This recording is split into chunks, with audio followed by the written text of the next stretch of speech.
अहमदाबाद का विमान हादसा क्यों हुआ होगा, इसके पीछे का खुलासा भी मैं करने जा रहा हूं। इसके पीछे की वजह हो सकती है बोइंग विमान में लगा सिस्टम एमकेएस। अब ये एमकेएस सिस्टम क्या होता है और इसकी वजह से ये विमान हादसा क्यों हुआ, मैं इतने दावे के साथ क्यों कह रहा हूं, मैं आपको इस वीडियो में बताने वाला हूं। 29 अक्टूबर 2018 इंडोनेशिया के जकार्ता से सुबह सुबह बोइंग कंपनी का ही 737 मैक्स उड़ान भरता है, लेकिन उड़ान भरने के 13 मिनट बाद ही वो क्रैश हो जाता है और उसके पीछे की वजह एमकेएस सिस्टम। इस हादसे में 189 लोग अपनी जान गंवा देते हैं और सबसे बड़ी बात यह थी कि ये बोइंग का विमान एकदम नया था। फिर उसके ठीक 6 महीने बाद 10 मार्च 2019 को इथियोपियन एयरलाइन का विमान, जो कि बोइंग कंपनी का ही था, 737 मैक्स, वो भी हादसे का शिकार हो जाता है। उसमें भी 157 लोगों की जान चली जाती है और उसके पीछे का रीजन भी वही था, एमकेएस सिस्टम। अब 2018 में जो इंडोनेशिया का बोइंग विमान क्रैश हुआ, 2019 में जो इथियोपियन एयरलाइन का बोइंग विमान क्रैश हुआ और जो 2025 में एयर इंडिया का बोइंग विमान क्रैश हुआ, उन तीनों में एक चीज कॉमन है, ये तीनों प्लेन ही टेक ऑफ के थोड़ी देर बाद ही क्रैश कर गए, जिसमें से 2 की वजह एमकेएस सिस्टम है, या तीसरे की वजह भी एमकेएस सिस्टम है। पर ये एमकेएस सिस्टम होता क्या है, मैं आपको बताता हूं। पहले एमकेएस का मतलब समझिए, MCAS मतलब कि मैन्यूवरिंग कैरेक्टरिस्टिक्स ऑगमेंटेशन सिस्टम। अब ये काम कैसे करता है, इसको आसान भाषा में समझते हैं। मान लीजिए कि एक प्लेन है, अब इसको उड़ान भरने के लिए पहले सीधे चलना होता है और उसके बाद वो 15 डिग्री पे इंक्लाइन होता है और फिर अपनी उड़ान यानी कि टेक ऑफ करता है। अब देखिए 15 डिग्री से थोड़ा सा भी एंगल ज्यादा हुआ तो हवा उसे फ्लिप कर सकती है। इससे बचने के लिए पीछे एमकेएस सिस्टम लगा होता है,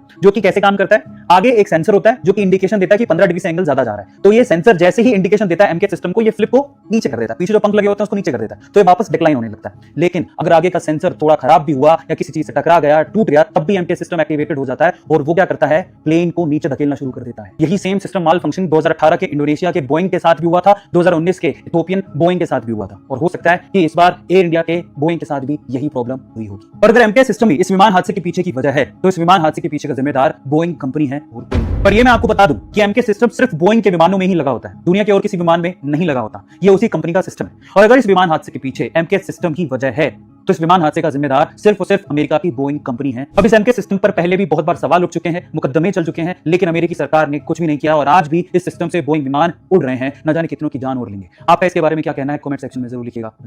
पूरे दिल्ली एनसीआर में आंधी और तूफान आ रखा है, मुंबई में भारी बारिश से त्राहिमाम मचा हुआ है और बेंगलोर में तो कोरोना और बारिश दोनों ने कहर बरपा रखा है। क्या हो रहा है ये सब? बड़े शहर कहीं बड़ी तबाही का मंजर तो नहीं देखने वाले, जानते हैं वीडियो। दिल्ली एनसीआर का मौसम इस समय मौसम वैज्ञानिकों के लिए एक अबुझ पहेली बना हुआ है। मई जून का महीना जहां भीषण गर्मी और लू का प्रकोप होना चाहिए, राजधानी दिल्ली और उसके आसपास का मौसम एक अलग ही तेवर दिखा रहा है। जैसे गर्मी बढ़नी शुरू होती है, अचानक आंधी तूफान और बारिश सूरज के इरादों पर पानी फेर देती है। बीते 1 महीने से यही हाल है, जब लू चलनी चाहिए तो आंधी तूफान आ रहे हैं और कभी कभी तो तूफानी हवाओं की रफ्तार 60 से 80 किलोमीटर प्रति घंटे तक पहुंच जाती है। वहीं मुंबई में भारी बारिश के चलते कई इलाकों में जल भराव की स्थिति बन गई। इसके चलते मेट्रो की एक लाइन तक बंद करनी पड़ गई। इसके अलावा मुंबई की करीब 96 जर्जर इमारतों को भी खाली करवाया गया है। दूसरी ओर केईएम अस्पताल के ग्राउंड फ्लोर पर पानी भर गया है, जिससे अस्पताल के बाल रोग अति दक्षता विभाग यानी कि PICU प्रभावित हुआ है। वहीं मौसम विभाग ने अगले 2-3 दिनों के लिए भारी बारिश का रेड अलर्ट जारी कर दिया। वहीं बेंगलोर में कोविड से एक मरीज की मौत हो गई। कोरोना के नए वेरिएंट की एंट्री के बाद बेंगलोर में ये पहली मौत है। कोविड के 38 एक्टिव मामले सामने आए हैं, जिसमें अकेले 32 केस बेंगलोर के। इन मामलों में होसकोटे का एक 9 महीने का बच्चा तक शामिल है। आखिर हमारे महानगरों को किसकी नजर लग गई, आपको क्या लगता है, कमेंट सेक्शन में जरूर लिखिएगा।